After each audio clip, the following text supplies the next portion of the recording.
Welcome back to another episode of Make It Happen Mondays, where we talk about how to make your content happen. And today we're back talking about Final Cut Pro. I'm going to show you how to set up a project from scratch so it's well organized, and then I'll explain the different components so you know where everything is. And if you want to see more of these types of tutorials, then make sure you hit that subscribe button. All right, so first of all, obviously you'll want to open Final Cut, and then if your screen layout doesn't look quite like this, just go to Window, Workspaces, and make sure Default is selected, or you can just hit Command 0 and this will reset your workspace to the default layout. I also created a keyboard shortcuts cheat sheet for Final Cut Pro with a whole bunch more useful keyboard shortcuts that will come in really handy if you're just getting started, and you can download that completely for free using the link in the description. But now from here we'll just go up to File, New, and then hit Library, and then just name it whatever you want. So I might just call this Video Project 1. Choose the folder where you want to save it and then hit save. Now, before we go any further, let me just explain what a library is, because it's kind of confusing. But think of library as your main folder for the project. So all of your edits, all of your changes, all the render files for your project will all be stored within the library file. And really the main benefit of this is that your entire project will just be saved in that one file. You won't need multiple folders all over the place with all sorts of different data. It'll all be in your library, which makes it a lot easier to organize and find all of your work. Now, if we go back to our library sidebar, just here, you can see our library at the top, and then below we've got these kind of two subfolders. So the first one is Smart Collections, and then the second one is this little star icon with today's date. Now, just to explain Smart Collections, I personally don't use them a whole lot, but they can come in quite handy. So if I hit the little drop down button, you can see we've got all video, audio only, favorites, projects, and stills. So what this is going to do is it's just going to automatically sort through all of the media that you import into your library and then organize it according to all of the video,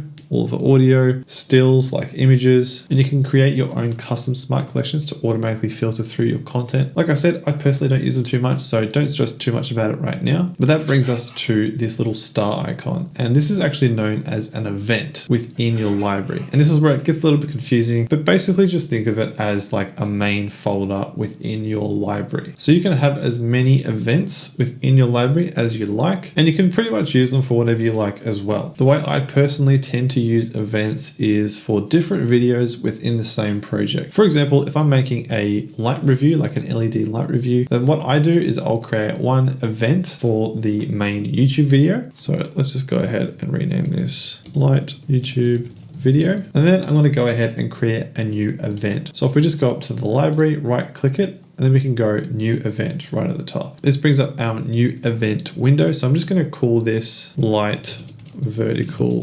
content. And this is automatically going to create a new project, but we'll get to that in a second. So I'm just going to uncheck that for now. Hit OK. And then as you can see, we've got kind of two folders. So the first folder here is for my main long form video. And then this folder here is for my vertical video that's going to use the same media and it's going to be part of the same project. Now, the next thing to think about within your Final Cut library is projects. And again, terminology is kind of confusing, but just think of a project as kind of like a timeline. So if we go to our YouTube video event or folder, we can now go down to here where it says new project and just hit that. And then within here, we can set the parameters of our video. So I'll typically create videos in 4K. So I just select 4K. That sets our resolution, our frame rate, and then I'll just give it a name. So I'm just going to call it LED Light YouTube video long form, and then hit OK. And just like that, you can see we now have a timeline that's appeared that's contained within our YouTube video event. So if I click on my vertical content event, there's going to be no project in here yet. So I can create a new project within here. All I have to do is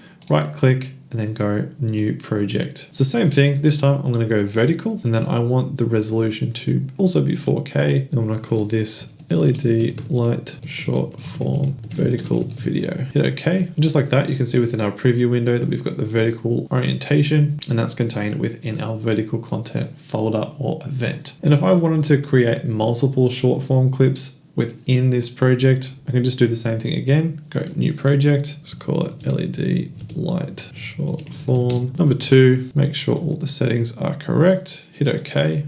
And now I've got two separate timelines that I can edit separate videos in using the same content within the same library. And again, this isn't creating extra folders within your Finder. This is all contained within the one library file, which makes it really simple and easy to find all of your content. Now, speaking of content and media, that's the last thing I want to talk about, which is where all of your audio and video files will go and be organized once they're inside your library. So in order to organize all of my content, what you can do is just drag content straight into an event. So for example, I've got some footage here from an LED light review. All I have to do is select the content that I want to import and literally just drag and drop it into the event where I want to put the videos. And just like that, they've all appeared and I can now preview them all and start to add them into my timeline just like that. However, there's actually a better way to organize this footage, and that is with keyword collections. So if I go to my event, right click and go new keyword collection, this little key icon is going to appear and I'm just going to give it a name. So I'm going to call it video. I'm going to create a few. So I'm going to go new keyword collection,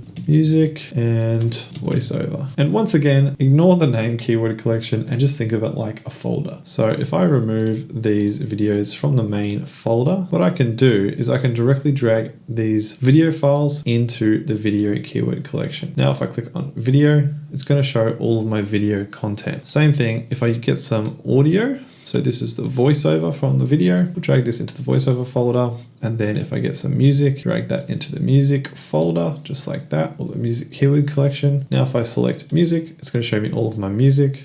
Select voiceover, it's going to show me my voiceovers. This is just an easier way to organize lots of different file types within your event rather than having them all in the one window where it gets a bit cluttered and confusing. Now, as you can see, even if you do have your content organized into keyword collections, if you click on the event, it's still going to show you all of the content in the project all in the one window. And that is essentially all of the organization that I do within my Final Cut Pro projects. I hope it makes sense. It definitely is a bit confusing, especially if you're coming from a different editor like Premiere Pro or DaVinci Resolve. But if you ignore the names of different things and just think of them like folders, it's actually a lot more simple than it looks. Now, don't forget, if you want that keyboard cheat sheet, then check it out in the description where you can get it totally for free. And if you're interested in more of these quick tutorials showing you how to use Final Cut Pro, then make sure you check out the Make It Happen Mondays playlist where I've got quite a few. And don't forget to subscribe for future editions.